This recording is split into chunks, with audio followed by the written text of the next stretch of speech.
guys, magandang hapon, Maynila, Mindanao at sa buong mundo. Labi natin sa London Negros Vlog. Nandito po tayo sa isang senior citizen na among siyang interviewin. Ito ay nangailangan siya ng konting tulong. Okay. Okay. Pwede ba kitang interviewin, te? Oo, sige. At tanungin lang kita kung ano yung pagkakitaan mo sa pang-araw-araw. Kita na ko kan Musgay mong tingog, te. mamunot og bukong.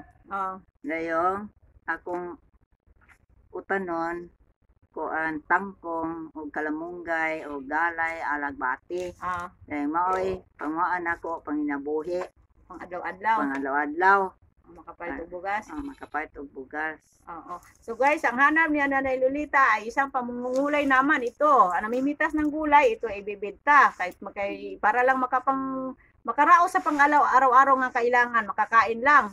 Kaya kung sino man yung gusto mo sponsor, magbigay ng kunting tulong dito kay Nanay Lolita, amo po yan tatanggapin dahil importante, kailangan po yan sa pang-araw-araw niya na makabili ng siyang ng konting bugas, pang gas yung kailangan sa pang-araw-araw, kung ano yung kailangan sa dito sa pangbuhay niya, kaya pangbuhay sa pang-araw-araw, makakain lang. So sino may magbigay ng mga sa sponsor, salamat po kami ng marami, labi na nito sa vlog at sa pinangunahan nito ni Ma'am Sally Torres Villante. Marami pong salamat sa Maynila, Mindanao. Salamat po sa inyong walang sawang magsuporta sa mahihirap.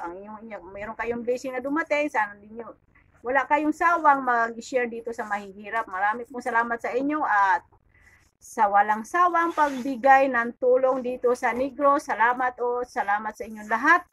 Sa London Negros Vlogs, thank you. God bless all.